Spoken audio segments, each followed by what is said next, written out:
kicking back here at Chet's Dairy Freeze right on Wood Drive in Okmulgee, Oklahoma. Look, if you're out there in the Okmulgee area, Okmulgee County, got to come by and check out Chet's. Josh and the gang up here is going to treat you good. Good old-fashioned Coney stand. Yes. Can't it doesn't get much more American than that. No, that is pure Americana. Yes. We are in the land of the American Indian. That's what we do around here. Right? That's right. Okay, It cool. is Native News Today. Yes, That is the title of the 1:30 show. right now. So I hope everybody's having a good little Saturday. You know, go out to Home Depot, look at some wallpaper. I don't know. I don't know if you'll have enough time. I don't know, man. They're going to end up going to the Golden Pony tonight. Absolutely. That's what's the big thing going on everything's tonight. going down. The grand opening extravaganza out there. So if you take 277 exit right there off of I-40 heading west, you'll be at the Golden Pony. You can't miss the big sign there right off the highway. It's awesome. No, it's great. They've got a bunch more machines. Sure, like 84 new machines. This weekend is their grand opening. Yeah, we'll get to all of that later. Yeah. Right now we're just waiting on our food. Yes, so come on, you guys Josh. can. Let's man, give hurry them a it up. commercial. Are we going to commercial? Yeah, let's go to commercial commercial. break. Smali, tässä on Susinili Ginaistun senga. Pangana se ibe hayat kaus. Kada magas. Pangana se hayat kidoang noge. Fanny molu jo subananga. Du må saat. Isla hani subani doang. Wat? Hiji mokhetseri chin hisakta das tumidanga. Mahisi mokka se di wekki diga. Hisagida ran hisiga. Ampane hayat kidoang. Hisimani. Matse. The Muskogee Creek Nation Tobacco Prevention Program offers all cessation classes to young and old. For more information about a healthier life and a second wind, contact one of these centers nearest you. Hijida. Hilishwo fatsa. Siyanete dos. Moes. Where hisi mokkeskera mokkenzak noar stinokkesis. Still easy dois. Hey, this is Toby Keith, and I watch Native News Today. All right, the food came out. We're about to get started here. This is the real stuff. So I don't want to take a lot of time up before I get to delve into this, so I'm just going to be brief. College of the Muskogee Nation received a grant from the federal government to build a new building, basically give them a home for the college. They don't have one right now. So basically, this will get things started up on the next phase of the development. So Here's the people behind the scenes. Let's eat. First of all, HUD makes available community development block grants for tribes, and then the tribes can establish their own priorities. I suggested to Mike Flood, the Chief of Staff, and to the Principal Chief that maybe the Tribal College could apply as the agency that would be funded by HUD. So this was our second attempt. The first attempt we didn't get funded. The second one we were able to get funded, and through the chief saying that yes, the Tribal College is the one that will apply for the grant, and we were able to make application. Well, it's very competitive between the tribes in Oklahoma, and we apply under the Southern Plains Office of Native American Programs, which includes all of the Oklahoma tribes, and so we compete with all of the Oklahoma tribes for the grant, and we have to score a good score in order to be able to receive the grant.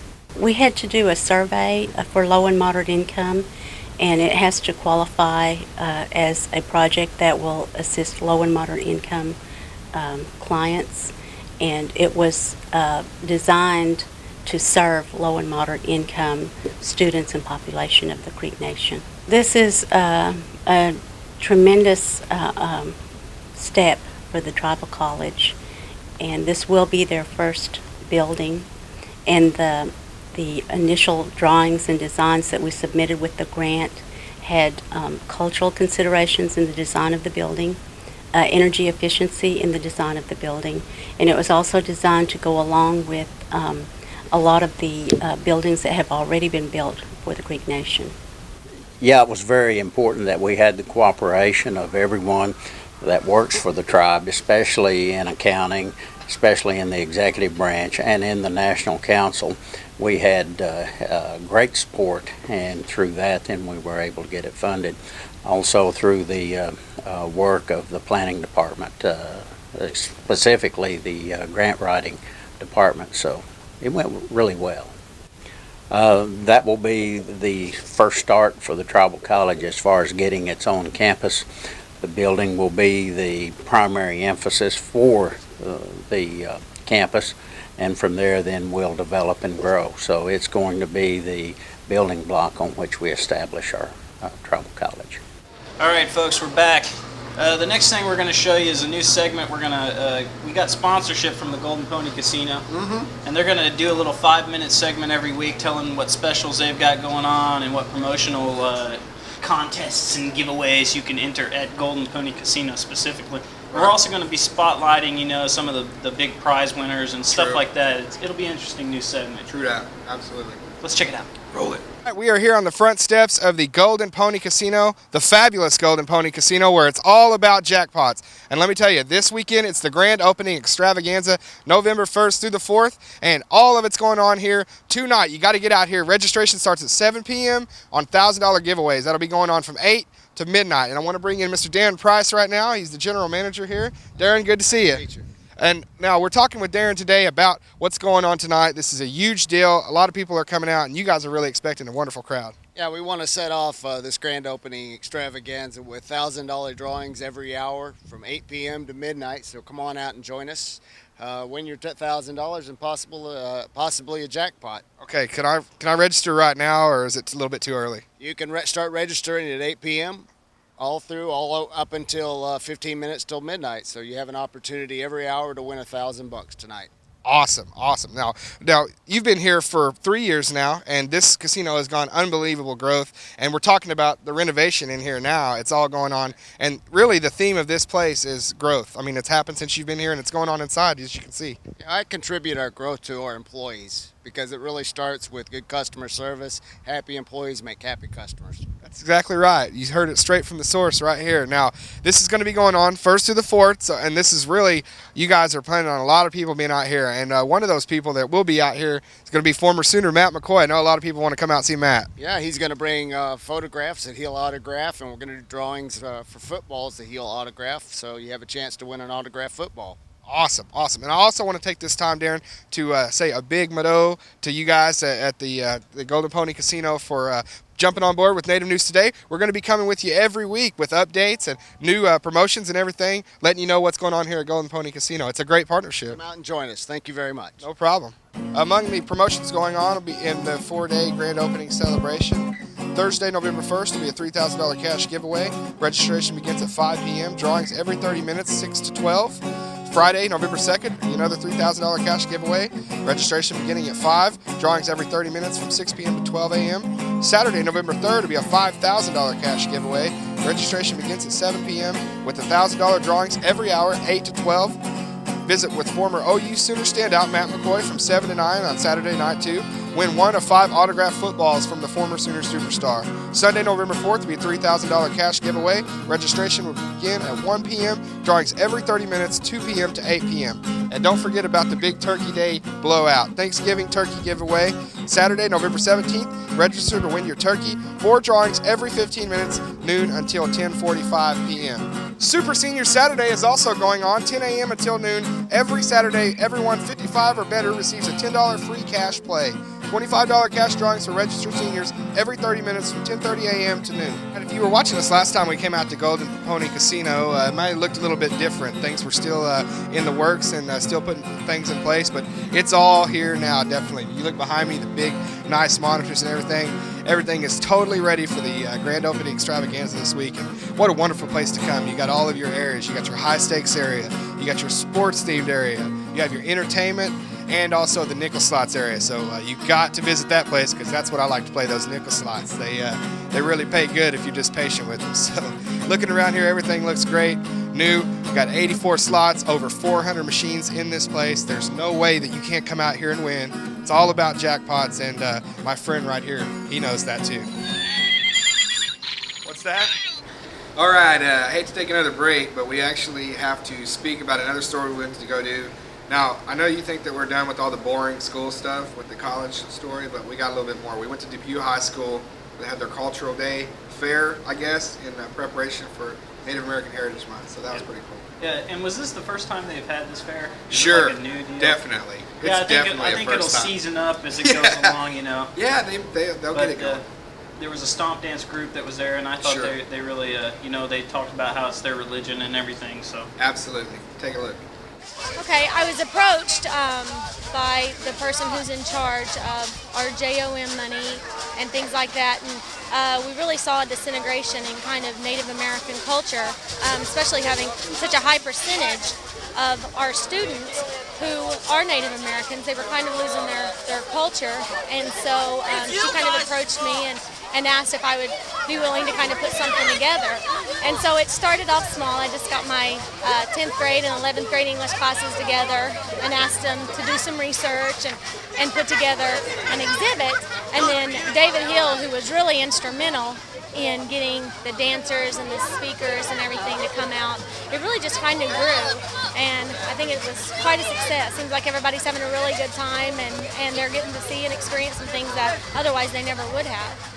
We have a buffalo shoot. They did some research about some Native American games that the kids would play, like throwing, you know, a stick to a hoop as it's rolling to kind of practice and hone in their hunting skills.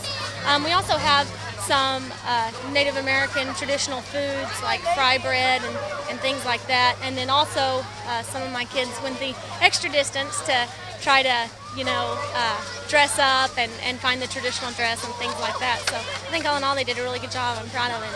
I think that the education really needs to start at home.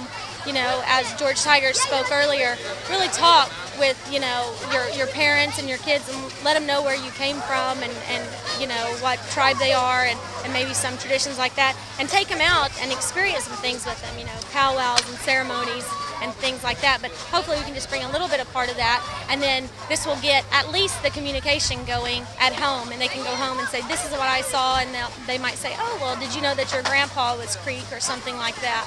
So unfortunately, in the history books, it's just a small little area, you know, that just kind of covers that even in Oklahoma history. And so I think that, you know, to try to bring more of that as a forefront, especially in Oklahoma, is very instrumental. Our literature books touches upon some Native American literature, and that's kind of where we got this ball rolling. Now, this next piece we got coming at you is a little blast from the past. What am I rapping? Yes. 88. Around that time, I think. I don't know. They haven't carbon dated this video, but I think it's around that time. So it's an OETA production. yeah, OETA production in conjunction with Creek Nation Communications, or I don't know what it was called back then, but I think that's something around there. Right? That's right. Awesome. All right. It's a storyteller's, I guess you'd say, kind of like a for children kind of cartoon look at Yes. Creek mythology. True that. Take a look back.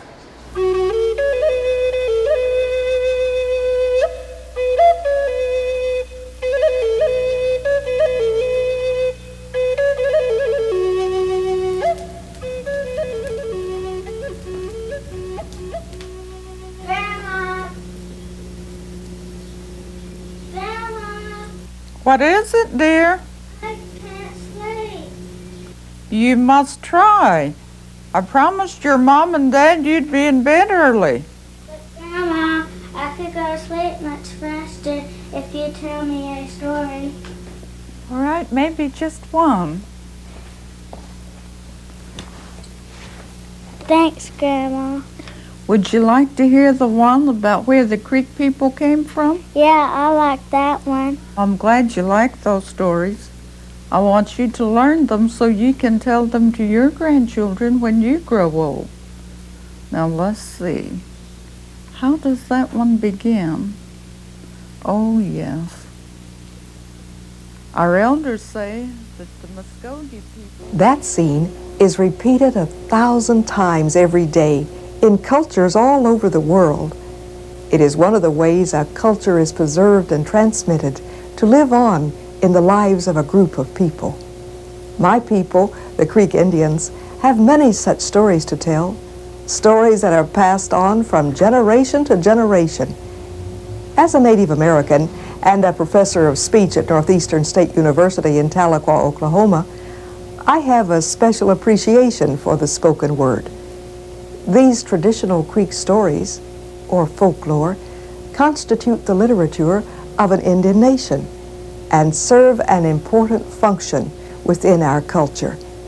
Together now, we are going to sample that literature as we share the folklore of the Muskogee Creek people.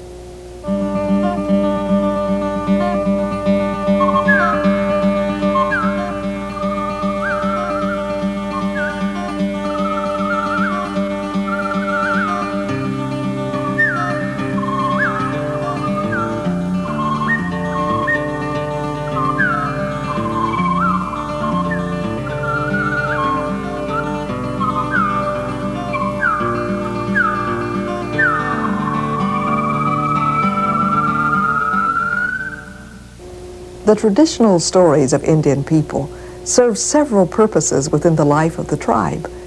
Grandparents amuse their grandchildren with magical tales of animals and people who inhabited the ancient world, while passing on an important cultural trait. And storytellers pass down oral legends and tribal histories to succeeding generations. Today, we can examine these stories more easily by dividing them into three main types: legends, myths, and fables. Our first story is a good example of a legend. Legends are oral traditions that teach national history, formal codes of conduct, and even tribal law. These stories seem to be most accurately preserved through time, although there may be variations on all folklore. The following legend, called The Origin of Clans, is narrated by Susanna Factor, coordinator of the Creek Bilingual Program of the Holdenville Public Schools.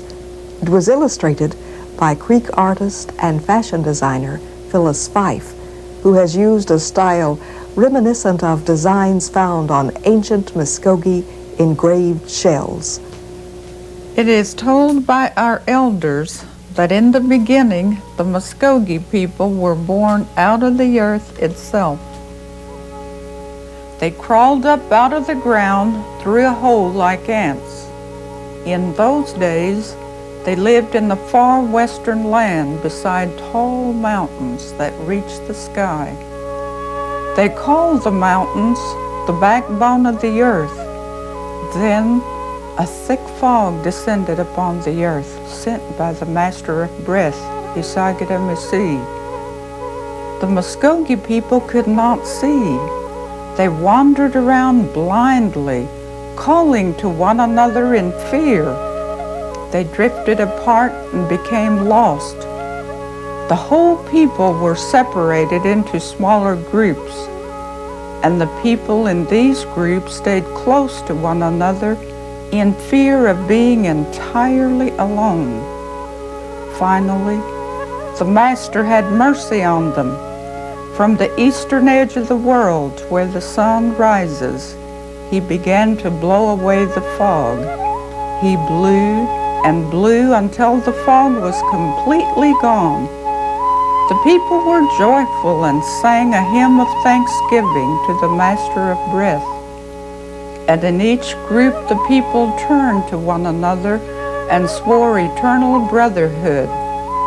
They said that from then on these groups would be like large families.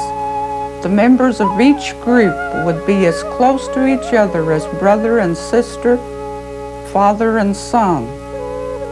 The group that was farthest east and first to see the sun praised the wind that had blown the fog away. They called themselves the Wind Family or Wind Clan, and as the fog moved away from the other groups, they too gave themselves names. Each group chose the name of the first animal it saw, so they became the bear, the deer, the alligator, the raccoon, and the bird clan. But the Wind Clan remained the most important of all.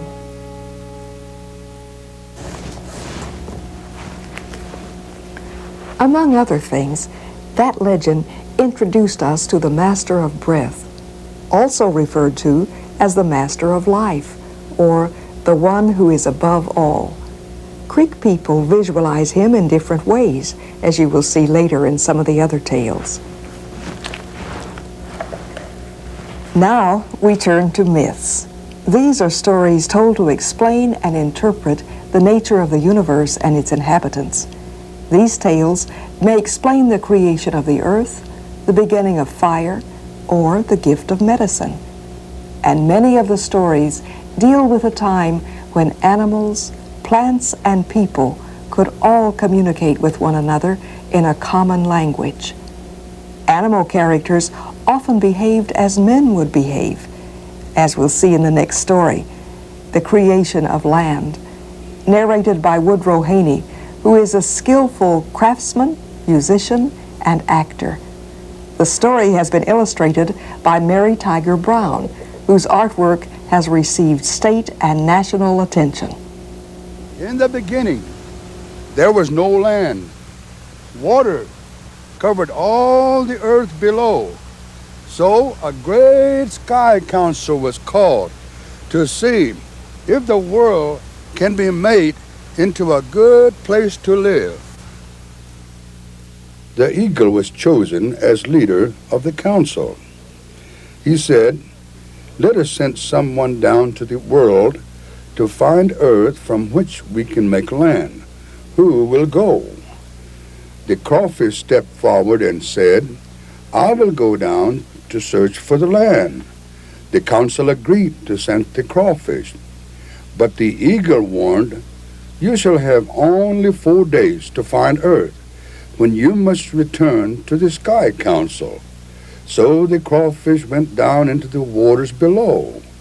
He swam around in the waters for 3 days, but could find no land. Finally, on the 4th day, the crawfish said, "I must take one last look before returning to the sky."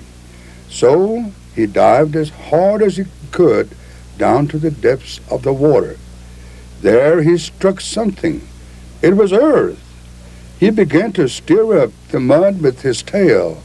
He collected some of the mud in his claws and piled it up high above the water.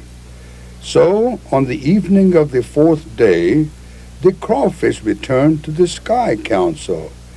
There he stood before all the creatures of the council and revealed to them the wet earth that he had found below. The council was greatly pleased with the discovery of land, but they saw that it was soft. They asked, "Who will spread out the land and make it dry and hard?" The eagle stepped into the middle of the council square and said, "I will go below and spread out the land and dry it." So the mighty eagle spread out his long wings and flew above the earth. As he soared over the land, it began to spread out and dry. After a long while, though, he grew tired of holding out his wings, and he began to flap them. As he flapped them, he caused the hills and valleys to form because the dirt was still soft. But soon the lands were dry enough for the animals to live on, and the migration from the sky to the earth began. The number 4 is a sacred number among most Indian tribes, representative of the 4 winds or 4 directions. That is probably the reason why the crawfish had only 4 days to discover land. The next story, also illustrated by Phyllis Fife and told by Susanna Factor, is another myth. It is called The Coming of Fire.